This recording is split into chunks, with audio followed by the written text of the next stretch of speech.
우리는 지난 시간에요, 출애굽기에서 제시하는 구원에 대해서 살펴보았습니다. 이집트로부터 해방되어서 홍해를 건너므로 이스라엘은 완전히 이집트로부터 단절됩니다. 그 모습은 우리가 예수님을 믿음으로 죄의 지배에서 벗어나 하나님의 자녀가 되는 우리의 신분의 변화, 죽음에서 생명으로 옮겨진 것을 의미한다고 했습니다. 이것을 칭의, justification이라고 하는 개념으로 우리가 이해하죠. 여러분, 이것은 우리가 할 수 있는 것이 결코 아닙니다. 계속 말씀드립니다만, 인간 스스로 구원의 길을 찾아낸다면 그 구원은 결코 인간을 구원할 수 없는 것일 겁니다. 인간 밖에 있는 초월적인 것만이 인간을 구원할 수 있지 않겠습니까? 인간이 찾는 구원의 길은 결코 인간을 구원할 수 없는 거예요. 성경에서 구원이란 전적인 하나님의 은혜로만 이루어진다는 것을 말씀합니다. 여기에는 아무런 행위가 필요 없습니다. 이게 칭의예요. 이것이 우리가 믿는 믿음입니다. 그러나 우리의 구원은 이것이 결코 전부가 아니라고 얘기합니다.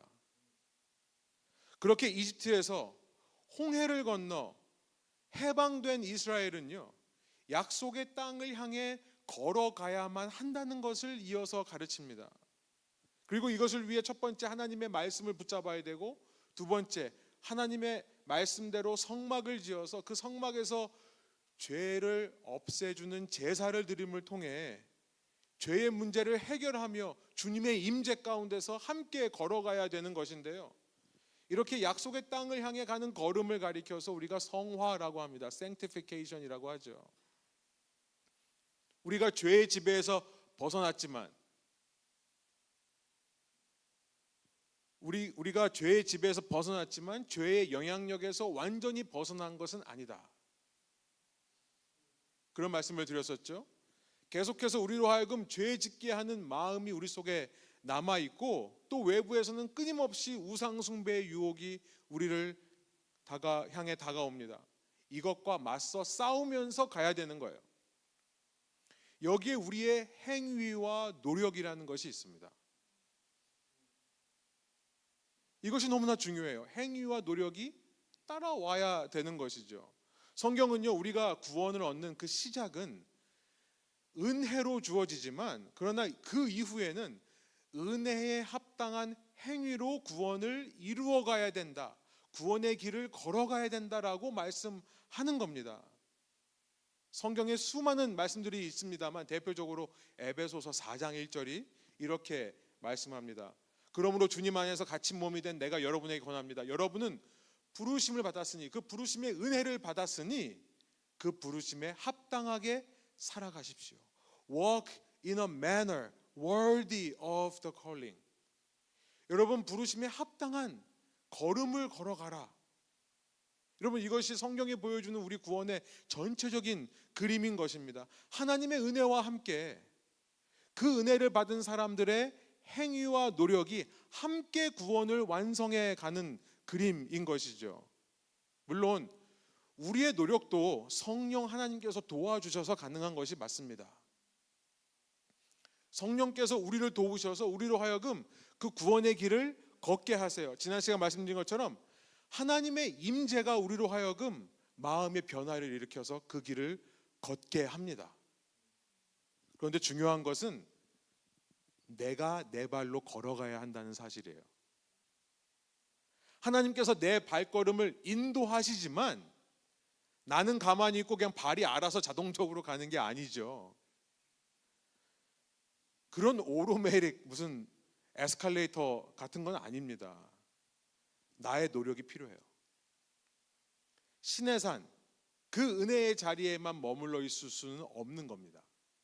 거기서 말씀을 받고 성막을 지었다면 이제 그 하나님의 임재와 함께 약속의 땅까지 가는 겁니다. 광야를 지나서. 그런데 말씀드렸다시피 많은 하나님을 믿는 사람들이요, 정말 많은 하나님을 믿는 사람들이 그 길을 가기보다는 구경꾼으로, 경기장의 관중으로 남아있기를 원하고 그렇게 해도 괜찮다라고 생각을 합니다. 너무나 은혜만 강조하다 보니 그냥 그 관중석에서 치열업만 하고 있으면 된다라고 생각하는 것 같아요. 어느샌가 모르게 예배의 자리가 관중석이 되어버렸습니다. 교인들은 자신에 맞는 종교적인 서비스를 소비하는 소비자가 되어버린 것입니다. 성경은 곳곳에서요, 우리는 관중이 아니라 선수라는 것을 콕 집어서 말씀하십니다. Not spectators, but athletes or players. 디모데후서 2장 5절, 빌립보서 3장 12절 등등 나옵니다만 고린도전서 9장 24절을 한번 한 목소리로 읽어보기 원합니다. 고린도전서 9장 24절 함께 읽습니다. 경기장에서 달리기 하는 사람들이 모두 달리지만 상을 받는 사람은 하나뿐이라는 것을 여러분은 알지 못합니까? 이와 같이 여러분도 상을 받을 수 있도록 달리십시오. So run that you may obtain it. 뛰어가라. 그 구원의 길을 뛰어가라라고 말씀하고 있습니다. 캐나다 리전트 칼리지에서 영성학 교수로 있다가 은퇴하고 나서 몬태나에서 집필 활동을 하다가 이제 소천했습니다만 유진 피러슨이라는 아주 유명한 분이 있으시죠. 저희 교수님이셨습니다만 그의 책 그 길을 걸으라라는 책이 있습니다. The Jesus Way. 이 그 길을 걸으라라는 책에서 그가 이렇게 말하는 것이 있습니다. 교회에 일어난 위대한 미국적인 혁신은 American Innovation은 뭐냐면 교회를 소비자들의 기업으로 바꾼 일이다. 여러분, 미국의 문화 중에 하나는 모든 것을 소비주의적으로 재해석하는 겁니다. 미국이라는 나라에 어떤 컨셉이 들어오면 그것을 시장 경제에 맞는 소비주의적인 것으로 재해석하는 일들이 일어납니다. 그런데 교회 역시 미국에 와서, 미국 땅에 들어와서 그렇게 재해석됐다라고 이야기를 합니다. 그것은 무슨 말입니까? 교회 밖에 있는 사람들을 교회 안으로 들어오게 하기 위해 소비주의적인 방법을 사용한다는 거예요. 교회가, 특별히 미국 교회가 사용한 방법은 뭐냐면 세상 기업과 똑같은 홍보 전략입니다. 광고예요. 광고가 뭐죠? 보기 전까지는 내 안에 그런 필요가 있는지도 모르는 게 광고예요. 제가 이거 공부했습니다. 비즈니스 공부할 때. 광고가 뭡니까? 보기 전까지는 내 속에 그런 디자이어가 있는지 모르고 하는 게, 그러니까 SUV가 안전하니까 그 전까지는 SUV를 광고하기 전까지는 SUV에 대한 디자이어가 없었어요. 근데 보고 나니까 저걸 타야지만 사고에서 살아남을 것 같잖아요. 딴 얘기 하지 말고. 소비자가 원하는 것들을 기업이 알려주듯 교회가 소비자들이 원하는 것이 무엇인지를 알려주고 그에 대한 욕구를 충족시키는 방법으로 교회를 성장시켜 온 겁니다. 그래서 어느샌가 교회 안에서 이런 말이 자유롭게 쓰여요. Entertainment, Satisfaction, Excitement. 이 유진 피러스는 이렇게 얘기합니다. 이 방법의 문제점은 하나님이 우리를 예수님의 삶에 부합하도록 이끌고 구원의 길로 이끄시는 방법이 아니라는 점이다. 그 방법은, 이런 소비주의적인 방법은 우리가 더 작아지고 예수님이 커지는 방법이 아니다. 정의와 섬김의 삶을 살기 위해 희생하고 다른 사람들에게 자기 자신을 내어주는, 내가 작아지는 방법이 아니라는 거예요.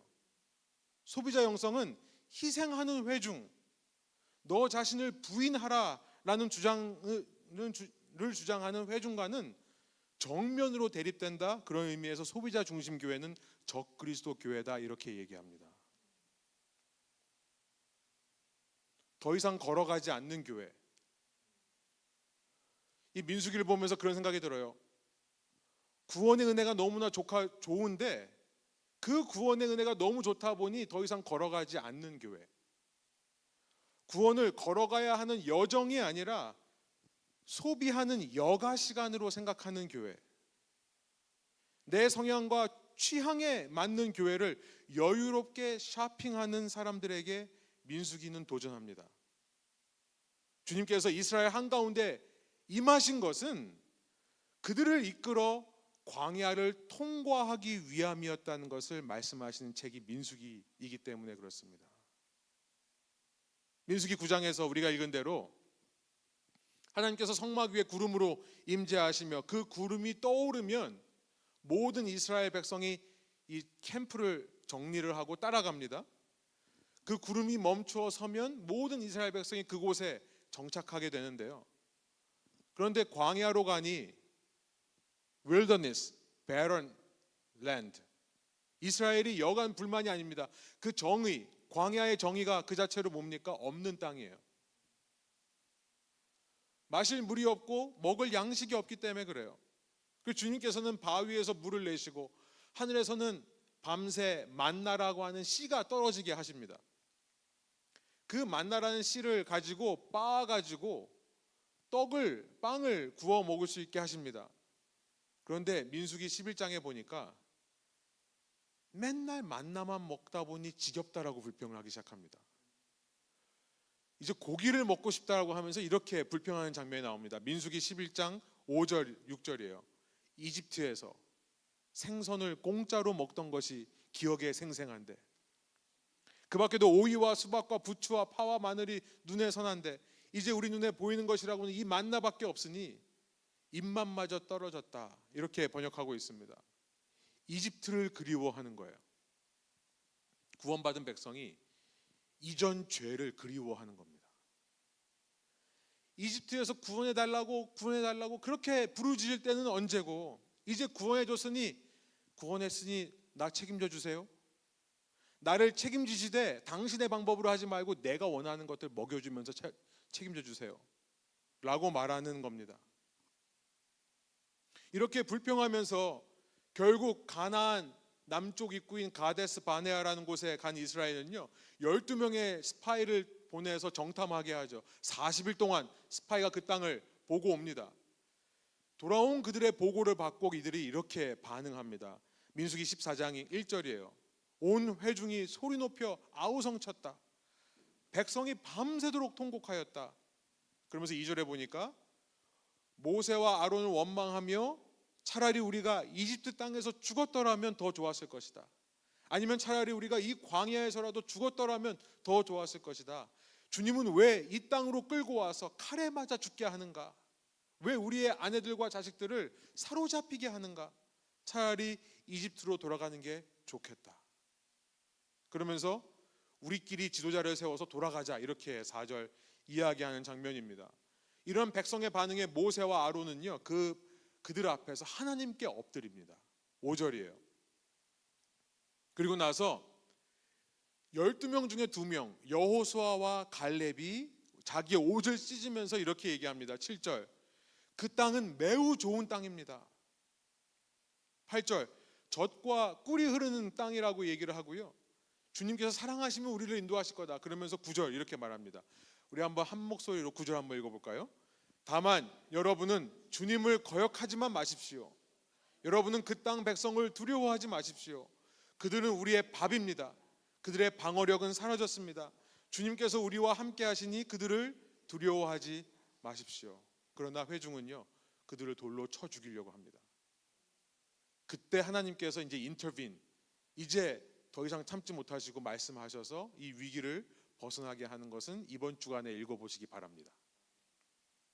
여러분, 이 민수기를 읽다 보면 결국 하나님께서 구원받은 이스라엘을 그냥 그 자리에서 나라로 만들지 않으시고 굳이 광야를 지나 약속의 땅으로 이끄시는 이유가 분명하게 보입니다.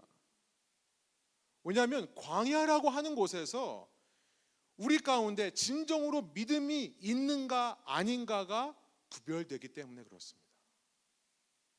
광야가 있어야 주님께서 나와 함께 하시는 것이 맞구나 라고 하는 믿음이 생겨난다는 것이에요. 여러분, 모든 것이 다 평안하고요, 내가 원하는 대로 내 삶이 잘 풀려나가면, 내가 아무 문제 없이 돈 잘 벌고 아무 문제 없이 직장 다닌다면, 내가 먹고 싶은 거 다 먹을 수 있고 내 계획대로 모든 것들이 다 풀린다면, 여러분, 그런 상황 속에서는 하나님을 찾지 않을 뿐만 아니라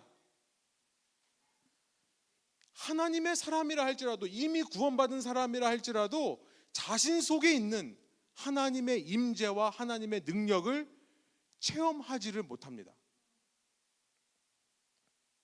체험하지 못해요. 그러면요, 어떤 일이 일어나냐면 이미 구원받은 신자인데도 불구하고 구원을 확신하지 못하고 사는 상황에 처해지게 되는 겁니다. 이미 구원을 받고도 구원에 합당한 삶을 사는 것이 아닌 구원받지 못한 사람처럼 사는 거예요. 이게 관중석에 앉아있는 사람들의 문제라는 거예요. 여러분, 스포츠의 함정이 그거죠. 이따가 우리 경기를 보실 분들은 보실 텐데요, 스포츠의 함정 무엇입니까? 내가 이 스포츠를 사랑한다고 착각하게 만드는 거예요. 얼마나 사랑하는지, 내가 원하는 팀이 지면 난동을 부리는 사람들도 있습니다. 근데 그게 사랑인가요?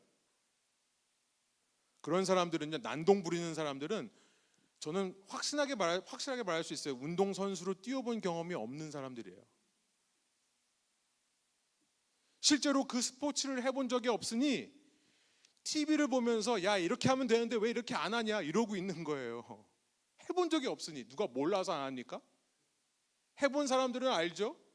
알지만 안 된다는 걸 알아요. 그 자리에서는. 그러나 정말로 스포츠를 사랑하는 사람들은 어떤 사람들입니까? 그 스포츠를 즐기는 사람들이에요. 그리고 동네 축구라도, 축구를 좋아한다면 동네 축구라도 나가서 볼을 찾는 사람들이고요. 그렇게 뛰어본 사람들은 프로 선수들의 경기를 보면서 얼마나 힘든지 알 수밖에 없습니다. 저게 정말 쉬운 게 아니라는 것을 알아요. 여러분, 은혜로 구원을 받은 후에 그 구원에 합당한 삶을 살아가고 그 길을 걸어가는 사람들에게는 똑같은 길을 걷고 똑같은 현실이 만나도 전혀 다른 해석이 주어집니다. 민수기 14장 7절부터 9절에 여호수아와 갈렙이 바로 그런 사람들이에요. 민수기 14장 9절, 똑같은 거인들을 봤는데, 똑같은 아낙 자손들을 봤는데 다른 모든 백성들은 스스로 메뚜기래요. 그래스하퍼래요, 자기 자신이. 그런데 그들이 우리의 밥이다, 빵이다, 이렇게 얘기합니다. 여러분, 거인들이고 더 큰 빵이니 얼마나 좋습니까? 더 좋은 거예요. 같은 현실을 완전히 다른 시각으로 사는 거죠. 반대로 구원을 받았지만 여전히 이집트만 그리워하는 사람에게는 그 구원이 합당하지 않게 됩니다. 그런 삶이, 이전 삶이 더 편하고 더 재밌고 좋을 거라는 착각을 하는 인생이 정말 불쌍한 인생이 되는 거예요. 진정한 기쁨이 뭔지를 모르기 때문에 그렇습니다. 진정한 능력이 뭔지를 모르기 때문에 그렇습니다. 내 속에 하나님께서 살아계실 때 나타나는 기쁨과 능력. 구원을 받고도 구원받지 못한 사람처럼 여전히 이 세상을 사랑하고 이 세상의 부와 권력과 명예를 추구하는 삶이 불쌍한 겁니다. 예수님께서는요, 이 땅에 반드시 그런 사람들이 존재한다는 것을 하나의 비유로 말씀하신 적이 있는데요, 마태복음 13장입니다. 제가 너무나 좋아하는 말씀인데, 예수님은 이 땅을 4가지 타입의 four types of soil, 땅으로 말씀을 하세요. 길가가 있고요, 돌밭이 있고요, 가시덤불이 있고 좋은 땅이 있습니다. 길가는 뭡니까? 씨가 뿌려지지만 이 씨는 하나님의 말씀의 씨라고 그래요. 길가는 딱딱해요. 그래서 씨가 심기지 못하니까 새가 와서 그 씨를 물어간다라고 되어 있습니다. 길가는요, 그 마음에 하나님의 말씀이 아예 심기지 못하는 사람들을 말합니다. 아직 이집트의 세력에서 벗어나지 못한 사람이라고 할 수 있겠죠? 그러니까 하나님을 믿지 않는 사람이라고 얘기할 수 있습니다.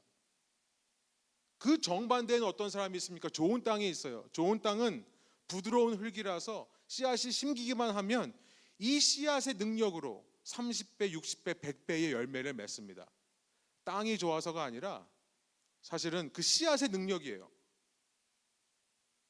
이런 사람들이 어떤 사람들이냐? 이 사람들은 구원을 받고 그 구원의 길을 걸어가며 구원의 능력을 날마다 체험하는 사람들일 겁니다. 똑같은 걸 봐도 우리는 더 큰 빵으로 보이는 거예요. 그런데 이 두 가지만 있는 게 아니라고 말씀을 하시는 거죠. 어떤 두 개의 땅이 더 있냐면 그 중간 어딘가에, 애매한 어딘가에 돌밭이 있습니다. 돌밭은 뭐죠? 씨가 심기긴 심겨요. 분명히 그렇게 말합니다. 말씀을 들을 때 주님께서 뭐라고 말씀하시면 그런 사람들은 말씀을 들을 때 즉각적으로 기쁨으로 반응한대요. 그 말씀에 은혜 받았어요 라고 얘기하는 거죠. 그 말씀이 너무 좋아요 라고 말하는 거라고 얘기합니다. 마태복음 13장 20절이에요. 그는 말씀을 듣고 곧 기쁘게 받아들이기는 하지만 그 속에 21절 뿌리가 없어서 오래가지 못하고 말씀 때문에 환난이나 박해가 일어나면 곧 걸려 넘어진다. 그 말씀대로 살지는 않는 겁니다. 가시덤불도 있어요. 여기는요 씨가 심겨서 뿌리까지 내려서 싹까지 납니다. 그런데 22절 세상의 염려와 재물의 유혹이 말씀을 막아서 열매를 맺지 못하게 한다. 여러분, 우리가 첫 번째는 길가는 이해가 됩니다. 자신을 향한 하나님의 은혜를 아직 깨닫지 못해서 여전히 이집트에 남아있는 사람 이해가 돼요. 또 반대 극단에 날마다 하나님과 동행하며 하나님께서 보여주시는 것을 내가 봄으로 말미암아 저들이 우리의 밥이라고 말하는 사람들도 이해가 돼요. 그런데 어중간한 사람들이 있다는 점. 구원은 받았으나 참 구원의 능력과 기쁨과 보람과 평안을 맛보지 못한 채 어딘가 그레이 에어리아에서 이러지도 못하고 저러지도 못하고 삶을 낭비하는 사람들이 있다는 거예요. 여러분, 하나님을 대적하는 세력은요 이 시대 구원받은 사람도 어떻게 해서든지 그 어중간한 지대에 묶어놓고자 별일을 다 꾸미고 있는 겁니다. 이게 할 수 있으면 택한 자들도 미혹하려 한다는 말 뜻의 의미라고 생각해요. 말씀의 의미라고 생각해요. 여러분은 어느 땅에 서 계십니까? 어느 땅에 서 계시기 원하십니까? 저는 우리 모두가 좋은 땅에 서는 자들이 되기를 원합니다. 이 예배에서부터 시작해서라도. 제가 지난 한 주간 동안 이 말씀을 붙잡고 살았거든요. 야고보서 1장 2절 말씀입니다. 나의 형제 자매 여러분, 여러 가지 시험에 빠질 때에 그것을 더할 나위 없는 기쁨으로 생각하십시오. 이게 말이 되나요? 여러 가지 시험에 빠질 때 그것을 더할 나위 없는 기쁨으로 생각하십시오. 여러분, 왜 그런지, 어떻게 그럴 수 있는지 아십니까? 왜냐하면 시험이 다가오는 순간 그 죄의 영향력과 세상 우상 숭배의 유혹이 나의 온 마음과 몸을 지배하려는 그 순간만큼 내 안에 하나님의 임재가, 성령의 동행이 깊게 체험되는 순간이 없기 때문에 그렇습니다. 그 순간만큼 내 안에 하나님이 계시구나 느낄 수 있는 기회가 없는 거예요. 두렵고 걱정되어야 될 순간에 주님께서 나와 함께 하시기 때문에 두렵지 않고 불안하지 않고 오히려 평안함을 느끼는 것, 이게 내 능력으로 안 되는 것인데 되는 걸 보니 내가 미쳤거나 아니면 내 안에 성령께서 계시는구나 깨닫게 되는 거죠. 그러니까 시험을 만날 때마다 기쁜 겁니다. 그러면서 이 시험을 통해 주님께서 어떻게 내 속에 인내를 이루어갈 것인가, 어떻게 성품을 형성해 갈 것인가, 그리고 어떻게 지혜를 줄 건가가 기대가 되는 거예요. 야고보서 1장 3절부터 5절입니다.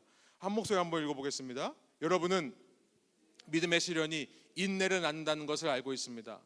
여러분은 인내력을 충분히 발휘하여 조금도 부족함이 없이 완전하고 성숙한 사람이 되십시오.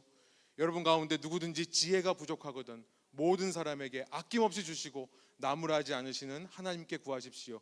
그리하면 받을 것입니다.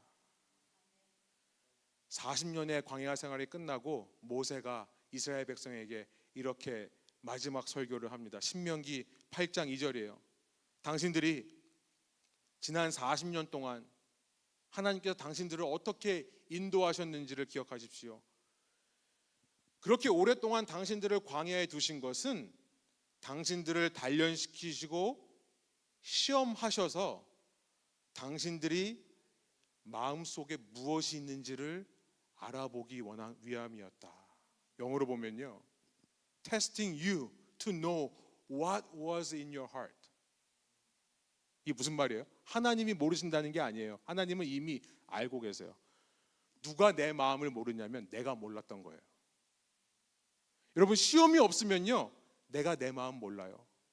그러니 믿는 것 같으면서도 안 믿는 것 같고, 안 믿는 것 같으면서도 믿는 것 같고, 맨날 그 어중간 지대를 살아가는 거예요. 내 진정한 마음이 뭐냐. 그런데 그때 시험이 닥쳐오니, 그때 예상하지 못할 일들이 다가오니 내 마음이 정리가 되는 겁니다. 아, 내 마음이 이거였구나 깨닫게 되는 거예요. 그걸 위해 광야를 주셨다는 거예요. 그래서 3절, 주님께서 당신들을 낮추시고 굶기시다가 당신들도 알지 못하고 당신의 조상도 알지 못하는 만나를 먹이셨는데, 이것은 사람이 먹는 것으로만 사는 것이 아니라 주님의 입에서 나오는 모든 말씀으로 산다는 것을 당신에게 알려주시기 위함이었다 말씀하고 있습니다. 말씀을 정리해 볼게요. 하나님께서 광야로 인도하시고 시험을 허락하시는 것은 우리 속에 어떤 마음이 있는지를 우리로 하여금 알게 하시려는 의도이신 겁니다. 그 의도가 드러나서요, 회개할 거 회개하고 컨펌 받을 거 컨펌 받음을 통해 우리의 마음이 새롭게 되어 오직 하나님만을 의지하는, 하나님의 말씀만을 의지해 사는 경건과 인내와 성숙과 지혜를 위해서라는 것입니다. 여러분, 그런 하나님을 의심하지 마시고요, 우리 담대히 그 주님과 함께 광야로 나가시기를 소원합니다. 이 광야는요, 피할 것이 아니라 뚫고 나갈 것입니다. 그리고 그렇게 뚫고 지나감을 통해 내 삶에 30배, 60배, 100배의 아름다운 열매들이 맺힐 줄로 믿습니다. 함께 기도하겠습니다. 하나님, 광야를 지나면서 우리가 기쁨에 찰 수밖에 없는 이유는 이 광야라는 곳이 내 속에 있는 주님을 향한 마음을 드러내는 도구가 되기 때문에 그렇습니다. 여전히 우리의 육체는 약하고 우리의 마음은 불안정하고 우리의 모든 상황도 어렵습니다만, 그러나 이 광야의 시간을 통해 우리가 한 가지, 내 안에 주님의 조건 없는 사랑으로 구원받은 사람이라는 사실을 깨닫고 그 구원에 합당한 행실을 살아가기 위해 노력하고자 하는 마음이 있다는 것이 발견되게 하여 주옵소서.